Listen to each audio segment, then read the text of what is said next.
In 2018, more than 67 million tons of paper were produced, and 45 million tons was recycled in the U.S. To make paper, we take trees and stretch out the fibers, but there are downsides to creating paper. And Nick Ansedil is an associate professor in environmental and civil engineering at Michigan State University. So paper is good in terms that it comes from tree, but making paper is actually pretty bad for the environment in terms of like the chemicals that are emitted during the production of paper. When paper is produced, hazardous gases such as methane and CO2 are put into the air. The more paper that we make, the more trees that are cut down. When a tree is cut down, this leads to stored carbon being released into the atmosphere. Paper is also harmful after it's used. Paper waste ends up in landfills and breaks down. When this happens, the bleach that is used in the paper turns into methane and traps heat in the air and increases climate change. Nearly 17 million tons of paper is put into landfills, but recycling paper helps to reduce this number. Recycling 1 ton of paper would reduce greenhouse gas emissions by 1 metric ton or save enough energy to power the average American home for months. So even there you have some waste during the production, but then at the end of life you can recycle it if you put it in the recycling bin and then make not necessarily more paper. Usually we put it back into boxes or like lower quality product.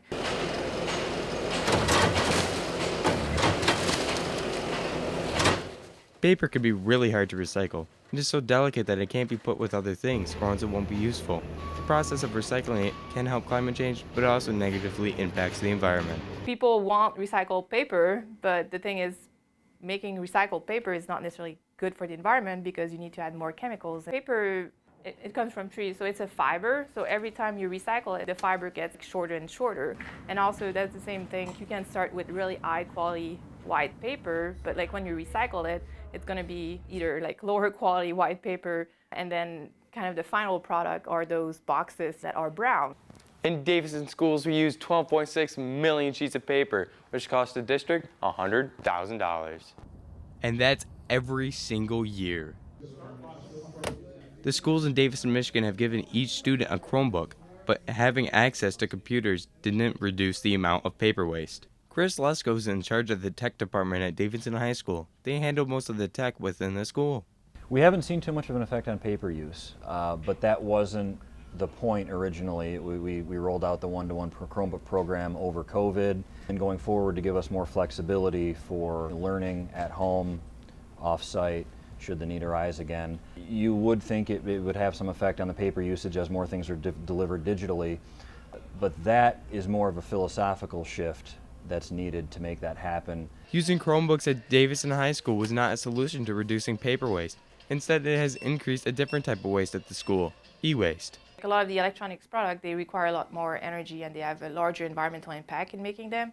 But then if you use, let's say, the same iPad for 5 years and you use it not only for writing but also for to replace like a computer or other products, then its environmental impact kind of decreases. So it really depends on how the product is used. But if you use your iPad a couple months, then you break it and you replace it, then what we call like the environmental footprint from making that and even on the everyday charging it and using it is much higher than, for example, paper. Todd Palmer is the co-owner of Motor City Computers that takes old electronics and Chromebooks from schools like Davison and repurposes them.